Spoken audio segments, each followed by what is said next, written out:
mbote mbote na biso mbote batata bamama bai bazwi libaku elamu ya kolanda wa bino ndeko molobele na bino Google toujours en connexion ya mbwete tobanda milulu na biso na tindiki bongo mbote na nga depuis la grande ville ya Calgary bongo topesi Richard Mayemba oyo tobengaka Mourinho topesi ye mbote mingi depuis Calgary topesi edoyi kwa le procureur mbote mingi Jer Mulisho muninga ya pitu dia Nsangu Madilulo Ngange Vienanga Samu Yura Mwanda Modogo Oncle Blanchard Betu Rio de Porto na pesi bino bambote mingi Manase Mwaka Mama Christine Matondo na pesi bino bambote mingi kote ya Bela na pesi mingi bambote na nga na Bubu Yuyu balubi l'incontournable Bubu Yuyu yebo Johnny Ayimpi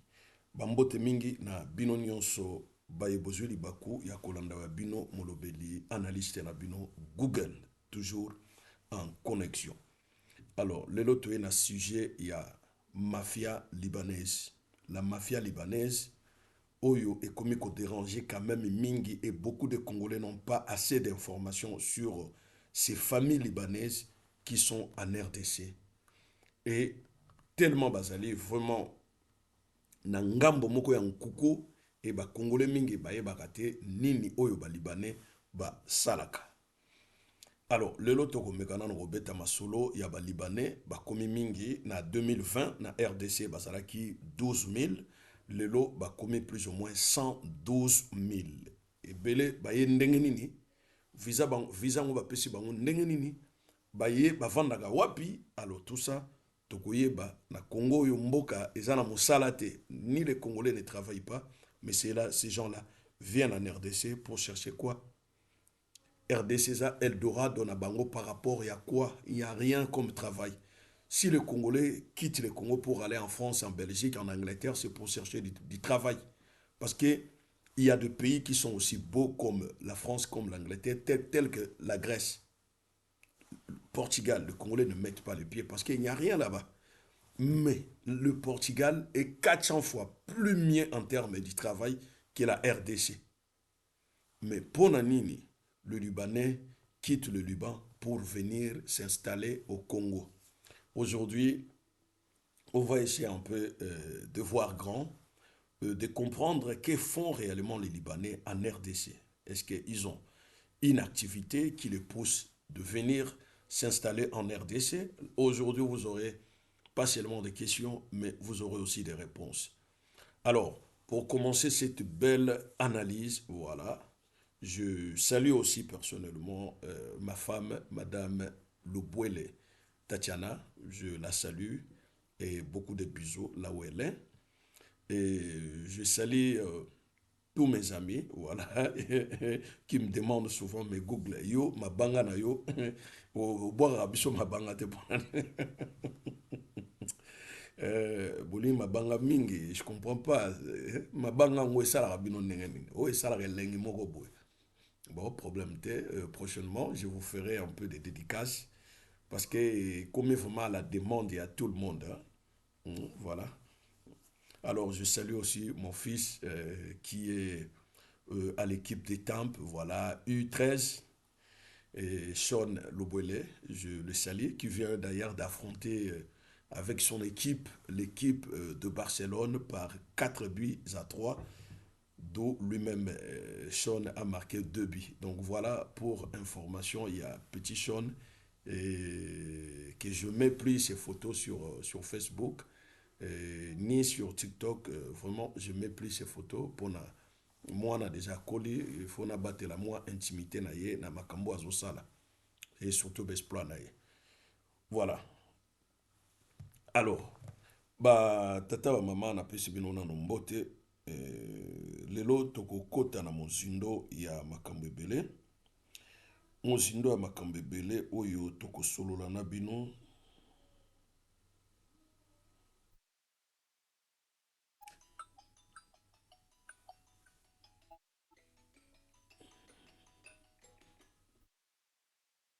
Na kangana no biloko nyonso ba téléphone banini. Alors, Le Libanais avec cette mafia de la famille Tajedine, au Bino Soboye Bagitan Wakala, famille on a évolué, ba petit amitié on a bakoli, bazui relais, il y a Tatana Bango, ou Azali Bongo, poumon, il y a Hezbollah, ou il y a Bandaïko financer Hezbollah, et financièrement, na Mbongo, pe na Makambebele. Alors, famille on a Tajedine et qui qu'on s'installer na Congo, na RDC particulièrement, na Kinshasa, na commune ya Gombe, ou bazalaki na moi discrétion moko boye, na complicité ya ba autorité na biso ya mboka. 18 ans de pouvoir avec Joseph Kabila, et cette famille a trouvé vraiment l'eau douce, étant que Mbisi Oyo avivaka na l'eau douce. Donc Congo ezalaki lokola l'eau douce pour na bango. Cette famille libanaise Oyo. Bato mingi babanda yo kansaki baye pour na commerce, mais pas seulement pour le commerce, bazana ba domaine belé. Ils sont même dans le domaine militaire. Et na Web Sabino, il y a eu même achat, il y a ba charte de combat Moussou à l'époque à Kabila. C'est cette famille qui faisait des achats au nom de Kabila. Famille Tajedine, bangonde moto bande ko sala makambo wana et ba créa ki banque moko spéciale au nom de Kabila pour la transaction na bango. Donc à l'époque ils ont joué quand même la carte. Pas seulement pour leur mafia, mais pour la mafia congolaise au ezalaki susu ya Kabila. Alors on se pose la question, ils ont tout fait pour détruire même la Banque nationale du Congo pour la transaction na bango et bimaka na ba jet privé en liquide. Ba mbongo, plusieurs de milliards, on compte plus ou moins 18 milliards de dollars et bimaka chaque année na RDC et foutaka douanité et foutaka taxité et bimaka au nom et à la signature du président de la République à l'époque, c'était Joseph Kabila. Sikoyo tozo bénéficier nini na ba libanais. C'est parce que bango bazoya côté que la biso minduki. Et minduki wana babande côté que la biso à l'époque, c'était pas pour les FRDC, c'était pour le M23, le Rwanda et l'Ouganda. Et famille wana Tajedine, bango moto bazalaki na likunzi ya makambo wana nyonso ya kosala biloko wana. Lelo bozo sepela ba mol, bazo tonga ba mol, mais ndeko na ngai. Ces gens-là investissent en RDC. Ils remplacent les Congolais. L'investissement local au Yezalaki ya bino, ba Congolais, ba citoyens landa, yango bango babandi ko récupérer, babandi ko tia mise en œuvre. Et ils ne se mélangent pas avec vous Congolais. Ba créer ville mosusu ya sikana commune ya Gombe. Je crois bien qu'il y a ici plus ou moins il y a ici plus ou moins une année passée, Ngobila, à Bukaki, Bandaku nyonso ezalaki na corniche ya Gombe, côté ezali fleuve. On croyait que espace wana ezalaki mabe, po ebotaka mai, esengelaki bato balongwa, mais non, cet espace a été racheté par la famille Tajedine libanaise. Pour nabatonga plus ou moins 250 appartements. 250 appartements ya minene. Et batonga na ba hôtel bisika wana na ba supermarché pembeni ebale. Alors toyo ko mona kaka na surprise, ils ont même créé des ports privés na fleuve Congo. Ba port privé ya minene. Ba bani ko tana ba yacht pour na ko tambusa ba touriste. Mais bande ko nga biloko nyonso wana eza biloko nde biso ba congolais toyo ko salango. En France, quand tu arrives, il y a 4 Français, il y a 4 Congolais qui cherchent du boulot. On prend d'abord les 4 Français. Et s'il y a quelques postes restants, on donne aux Congolais. Yekoli mingi libanda makamusu eza makambo ya racisme. Non, on n'est pas des racistes, on n'est pas des blancs. Ndenge bazoko sabino racisme anti-français, ça n'existe pas chez les blancs. Si on refuse un blanc, on refuse. Il n'y a rien de racisme. Si on accepte un blanc, on accepte. Point barre. Alors, évoluons.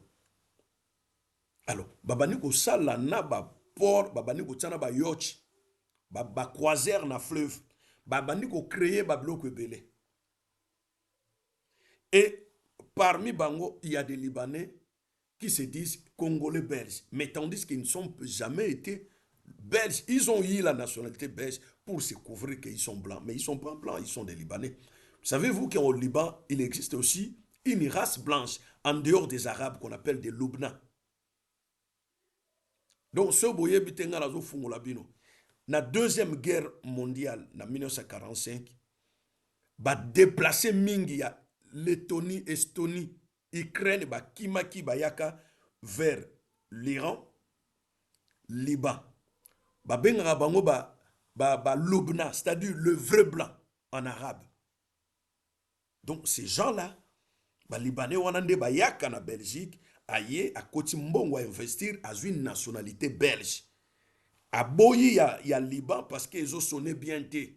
Un Libanais, Hezbollah, ils ont sonné bien té. Après, à Kobeta détour à en Afrique comme citoyen belge. Nessi, le monsieur qui a mis son bateau au fleuve Congo et son port. Il s'est dit, c'est un citoyen belge congolais. Mais en réalité, c'est un Libanais. Alors, na moni ba Congolais belé bazolaksa. O tala Congo nengezo tongama. Parti on est à Gombe, o ba Libanais bazotonga. C'est pour les Libanais. Tala lelo na ba supermarché, vous allez croiser des Libanais. Mais on se pose des questions. Le Congolais n'a même pas la carte de résidence ou la carte nationale d'identité. Carte de résidence et ça la raté na étranger. Comment ils vivent? Alors c'est simple pour nous comprendre. Les Libanais, les Indo-Pakistanais, tout le monde vivent comment? Alors, ils ont créé une espèce de tampon prolongé à 350 $. Tampon prolongé de 5 ans. C'est-à-dire, que la kabango na deuxième, à chaque 5 ans, na 350 $. Le la titre de séjour na bango. Donc, ce côté ici, un Libanais, un Pakistanais, un Indo-Pakistanais, à l'action passeport, n'a cassé à deuxième, et ça, le titre de séjour, il y a 5 ans. Ils n'ont pas de titre de séjour au Congo. Personne. Personne a le titre de séjour au Congo. Ils sont très à l'aise, calmes avec l'argent, tu peux acheter, tandis que les Congolais font la queue ici en France devant le préfecture pour avoir ne fût-ce qu'un rendez-vous de renouvellement des titres de séjour.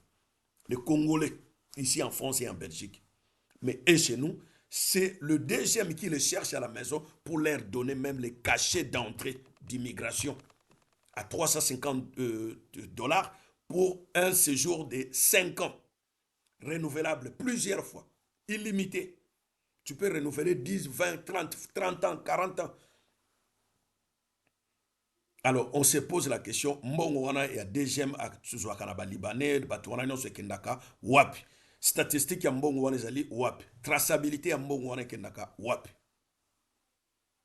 Et voilà ndenge na uto yebisa bino ba libanais babimisaka ba mbongo na bango na ba sac, batiaka na ba jet na aéroport.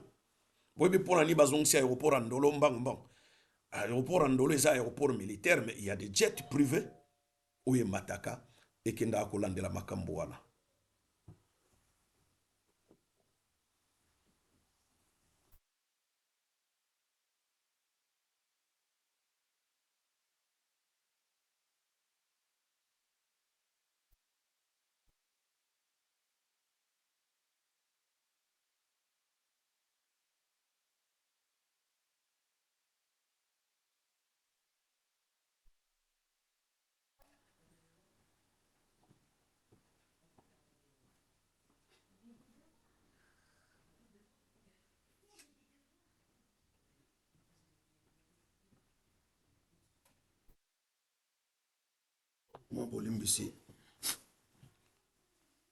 Alors, bato wana bazobimisaka mbongo elekaka na banki moko te.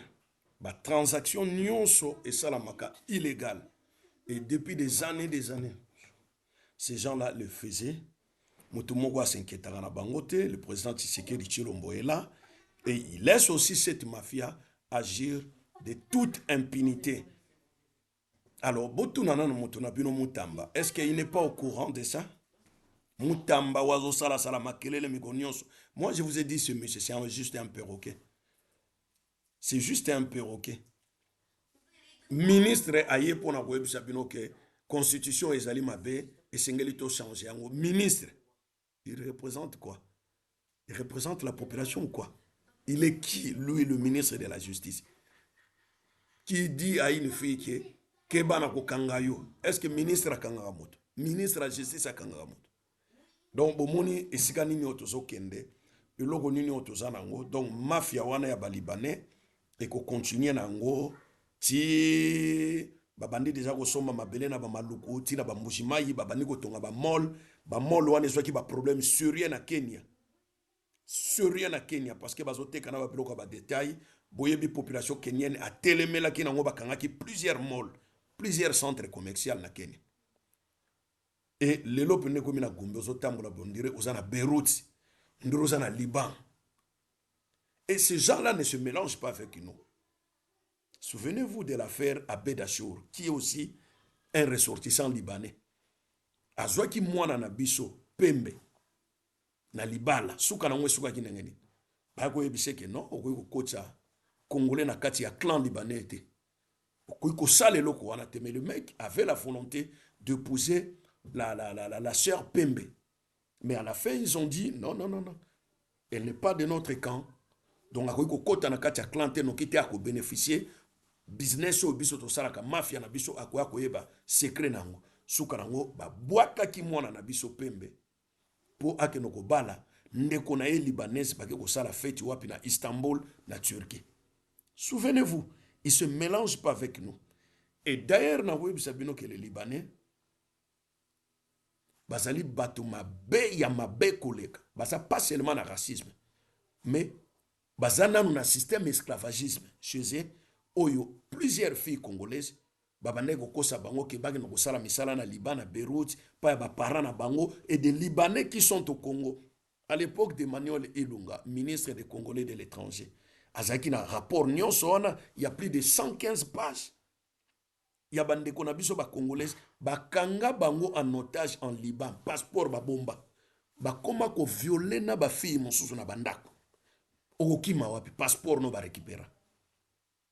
Et puis dans le Liban, ce qui a commis, l'État te mutaza na responsabilité na yo. Kolonda kwa yambi yo. Ye mutaza na responsabilité na ko beta yo, akoy ko punir yo, akoy pe ko futa yo te yende justice te me ye. Voilà ce genre de gens au bino bozo ko kotsa na Congo bozo kanzake Congo e bongi botala Congo na moni kutu na ba journaliste na ba tebele ba koma ko filmer Gombe e botala Congo e bongi bazotonga ba Hilton na partie par congolais. Il n'y a aucun hôtel dans la commune de la Gombe qui appartient aux Congolais. Il n'y a rien. Et le côté congolais, moko ya riche, à part Chabani Nonda qui a construit son petit hôtel. Mais bah hôtel Nyon à 5 étoiles dans la commune de Gombe. Il n'y a aucun Congolais, combo Congolais moko zate, appartient aux Libanais que vous ne connaissez pas, sauf moi. Que vous ne connaissez pas. Même famille Tajedine Nazoe Sabino. Deux frères na bango bakanga ibango na Washington pour na makambo ya ba transaction illégale ya ba mbongo blanchiment d'argent. Deux frères banami balé ya Tajedine bakanga ibango na Washington. Sans compter procès moko ezali kutu en cours na Belgique pour na l'un des enfants aussi ya Tajedine na kati ya Belgique na Anvers. Mais bino na Congo est-ce que vous makambo nga na zo bino? Bozo sepela ba mall, ba centre commercial bazo tongela bino. Mais talana no système bazo sala na ba hôtel. Ba système y a ba fichier. Il y a ba fichier interne, il y a ba rapport nion sur hôtel. Il y a toujours un Libanais qui fait le code et un Congolais derrière qui voilà qui fait le sale boulot. Il y a aucun Congolais qui a la gestion de fichiers. Il y a ba hôtel na bango. Aucun la malamu même na ba centre commercial. Aucun Congolais, ils sont là eux-mêmes. Alors, est-ce que ba memeli bino mosala? Moi je ne crois pas. Bazo futa bino kombe si on vous paye ça $50. Ça, vous croyez vraiment? Na moni ndeko moso akende kolia na restaurant moko libanais na Kinshasa, na banami balé hamburger, frites, baji, na suka nango, elle a payé pour 3 personnes $150. Ah, $150 même aux États-Unis. Hamburger, jus, frites pour 2 enfants et 3 personnes. $150. J'étais étonné. Alors, combien de millions ces gens-là font sur la tête des Congolais? Bofungwama, bandeko, bofungwama. Soki boko fungwama te etali bino, bako konza bino, babani go somba ba mabele na ba maluku na ba mbujimai na ba kananga bazotonga ba centre commercial. Ces centres n'appartiennent pas aux Congolais. Ces centres appartiennent aux Libanais. Bofungwama, so bofungwama te, boza esclave na bango. Mafia o bazanango. Et vous posez pas la question plusieurs milliards de dollars et bimaka ndenge nini. Ils ont tout. Ils ont des bateaux. Bateau et na Mwanda vers Matadi. Il y a bango moko. C'est à l'air non. Balouagate. Ils ont des jets. Ils ont des jets privés. Ils ont des jets cargo. Est-ce que boyebi que na Congo tozana 5 comptoirs ya diamant? Na 5 comptoirs ya diamant tozana comptoir moko pour le Congolais. Oyo secteur les Kassaïens et les amis de Ngoïka Sanji ba créaka en 2002. Parce qu'à l'époque tu as un comptoir. Ba boutique nyonso ba koma ba comptoir na Gombe, ce sont pas des comptoirs. Moi je parle de comptoirs. Donc il faut vexer plus ou moins 25 millions chaque mois na banque moko boye pose na comptoir na Congo. Ba Libanais bazana 2 comptoirs na Congo. Ba Juif bazana 2 comptoirs et les Congolais ou ezake mboka na bango tozaka na comptoir moko ya diama. Comptoir moko ya diama. Et na comptoir wana ezape na ba problème sérieux parce que ba donateur o bazaki na kati ba bana ko financer 25 millions wana la plupart ba katana ba chacho mbala ba didi kinwani ba Jean-Pi Pepina ba ebele bango ikasanji ba katana et ba libanais siko ba ya ba kota ba koma ko pesa plus ou moins 20 millions chaque mois ba congolais ba tchaka à 5 millions ba donc je vous explique des choses vous ne pouvez pas imaginer. Au vendre on a peu aux zones du matin makamuna zo ebisayo que RDC, tout le bagage tout ça sur un comptoir à diamant. Donc chez nous-mêmes, on ne peut plus acheter les diamants. Chez nous au Congo, on ne peut plus acheter les diamants. Ça, c'est fini. Le Libanais, on récupère même le dernier comptoir au Izalaki à Bisso. Donc, bateau et bazana investissement à 60% en RDC sont des Libanais. Sur tout le plan, sur tous les secteurs. Donc, Bisso ba Congolais, tout ça attend les locaux de mon côté.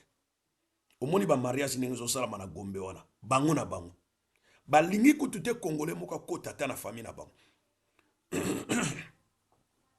na pesi bino exemple ya Bédachour o bino boyembela ka obolo ba aza Congolais a Bédachour n'a jamais été un sujet congolais, il n'a jamais né au Congo, grandi au Congo. Na lobana bino déjà na sala live mobimba sur a Bédachour so bolingi na zongela bo komeli ngai wana na commentaire zongela sujet ya Bédachour de A à Z na bosela bino live. Où allons-nous avec ce pays? Oh, Chilombo est au courant de tout. Mais comme Alingi Asalake, image wana ya construction à Gombe, et bimayaye, il laisse faire. Ça lui arrange. Qui va tomber supermarché na Gombe, ah, Fati béton. Mais, mafia weza na se wana. Boye biango. Boye bi ba conséquences na on à venir. Boye bité, hein? Ngo musuba bado benga na bino na Gombe. Au moni pena que oui, la police congolaise c'est comme ko bengana bino ba congolais. Oh non, balabalo ko kotate. Balabalo est interdit, ba libanais ba fanda kao. Tozo kende nango. Nano bo comprendre le côté. Oh ezaka ba tozo fungola bino mistolo ngola bino bekai. Mais vous allez comprendre avec le temps. Kalate. Boko comprendre avec le temps. Kala mingite. Alors, na sukiawa parce que na osela bino deuxième volume on a banana Bédachour après na koti suna makamba Bédachour mafia wana na famille tajedine on a développé vraiment mingité pour bango de mutu bazo soutenir Hezbollah. Bango ils soutiennent l'Hezbollah avec des millions en provenance de la RDC. Les États-Unis, la Belgique, la France et sont au courant ya makamunion so anezoleka. Donc mboka na biso ezali passoir na mafia nyonso. Il y a des Chinois qui sont là, les Indo-Pakistanais et à la tête le Libanais. On a eu d'abord un juif avec Grencoeur, où on croyait que Grencoeur c'était une société suisse, or que c'était une société juive appartenait à Dan Gettler. Mais Mokolo Toyokaka en une époque où on a tout surpris. Grencoeur, on croyait que c'était des Suisses, or que c'était ce petit juif qui a aidé aussi le M23 à l'époque, qui a aidé Joseph Kabila à maintenir au pouvoir, qui vendait même le cuivre du Congo à l'étranger au nom de sa société.